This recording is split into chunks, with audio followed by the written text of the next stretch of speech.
आज हम बनाएंगे कोफ्ते। बहुत ही मज़ेदार और हर किसी को पसंद आएंगे और हर कोई आपकी तारीफ करेगा और झटपट मिनटों में तैयार बच्चों की फेवरेट कोफ्ते की रेसिपी आप ज़रूर बनाएं और लाइक करें, शेयर करें।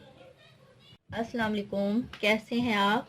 उम्मीद है खैरियत से होंगे। जहाँ रहें खुश रहें और अल्लाह के हिफ्ज़ व अमान में रहें। आज हम बनाएंगे कोफ्ते। कोफ्ते आप चिकन के भी बना सकते हैं और बीफ के भी। मैंने बीफ लिया है, 2 कटोरे मेरे पास बीफ पड़ा था, तो मैंने सोचा कि मैं आज कोफ्ते बना लेती हूँ। ये मैंने बीफ का कीमा लिया है। इसको मैंने आधे घंटे के लिए लहसुन अदरक का पेस्ट लगा के इसको मैंने आधे घंटे के लिए फ्रीजर में रेस्ट पे रख दिया था। तो ये अच्छी तरह से इसको मैरिनेट हो गया। अब मैं इसमें डालूंगी मसाले। मैंने इसमें साबुत मसाले रखे हैं क्योंकि वो कोफ्ते में अच्छे लगते नज़र आती है ना जब। ये नमक, दड़ा मिर्च, सुरख रेड पाउडर और हल्दी।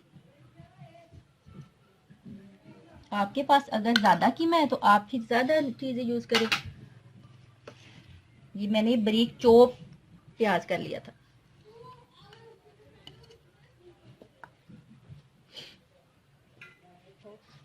ये देखें जी, सब्ज़ मिर्च और सब्ज़ धनिया थोड़ा सा मैं इसमें ऐड करूँगी। मैं आप इसमें ऐड करूँगी 4 टेबल स्पून बेसन। बेसन को मैंने तवे पे हल्का सा भून लिया था।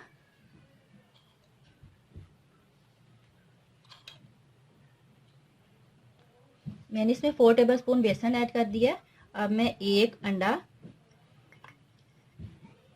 और इसको अब मैं हाथों से इसको अच्छी सी शेप देके कोफ्ते बनाऊंगी।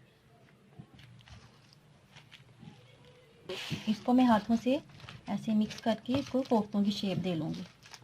सारे मसालों को मिक्स करके इसके कोफ्ते बना के 5 मिनट के लिए आप फ्रीज़र में रख दें। इससे अच्छी इसकी बाइंडिंग हो जाती है। अंदर से सारा वो जो मटेरियल है ना वो अच्छी तरह से जुड़ जाता है। हाथों पे थोड़ा सा ऑयल लगा के तो मैंने इसको कोफ्ते की शेप दे रही हूँ।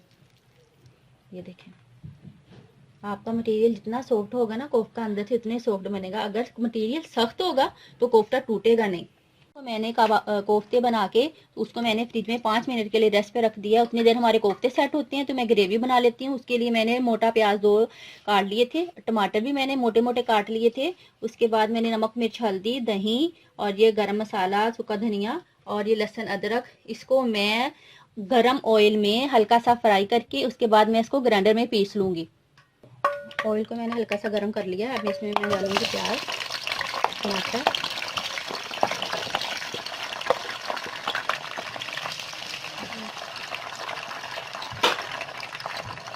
उसके बाद लहसुन अदरक को भी मैं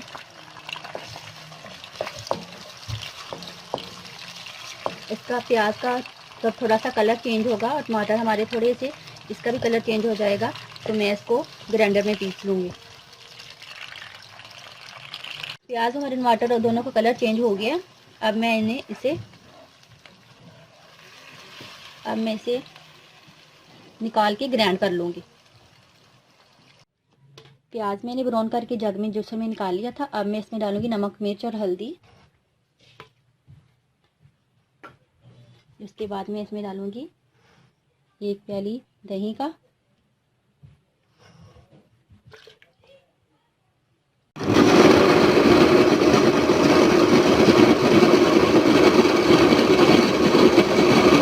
ऑयल हमारा गर्म हो चुका है। अब मैं कोफ्ते डालूँगी। ये मैं इसकी साइड चेंज कर रही हूँ।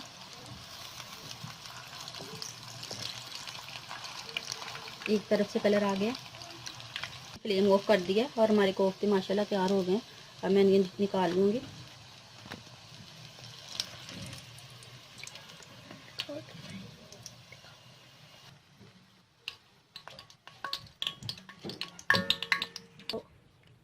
ये जो मैंने ग्रेवी बनाई थी अब वो मैं इसमें ऐड कर रही हूँ।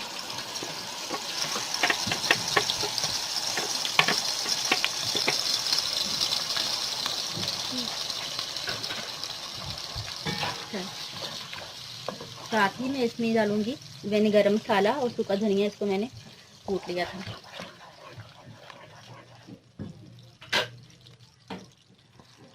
मसाला तो हमारा पहले ही फ्राई हुआ हुआ है। बस इसकी ग्रेवी तैयार करने के लिए मैंने इसको थोड़ा सा भूनना है। मैं इसमें आलू डाल दूँगी ताकि कोफ्ते भी हमारे रेडी हैं और आलू भी हमारे रेडी हो जाएं, कच्चे ना रहें। तो मैं आलू को भी इसके साथ ही, ग्रेवी के साथ ही डाल दूँगी। मैंने ग्रेवी में आलू डाल के तो मैंने इसको 2 मिनट के लिए ढक दिया था।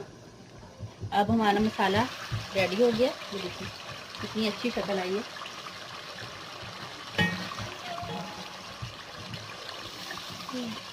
अब मैं इसमें कोफ्ते ऐड करूँगी और आलू दोनों को अच्छी तरह भून के ग्रेवी में। तो फिर मैं जी हमारे आलू और कोफ्ते भून चुके हैं। अब मैं इसमें हल्का सा पानी लगाऊंगी। मुझे शोरबे वाले चीज़ें ज़्यादा पसंद हैं। अगर आपने ऐसे खाने तो आप ऐसे ही डिश आउट कर लें। 1 गिलास में इससे पानी लगाऊंगी। ये हमारे डिलीशियस कोफ्ते तैयार हो चुके हैं। मैंने इसका फ्लेम ऑफ कर दिया है। मैं आपको इसकी शक्ल दिखाती हूँ। ये देखिए माशाल्लाह हमारी ग्रेवी कितनी प्यारी लग रही है। मैं इस पर हरा धनिया और हरी मिर्च, मुझे गार्निश करना बहुत ही पसंद है। इससे डिश की नई और लुक चेंज हो जाती है और बहुत ही मुझे अच्छी लगती है गार्निश करना।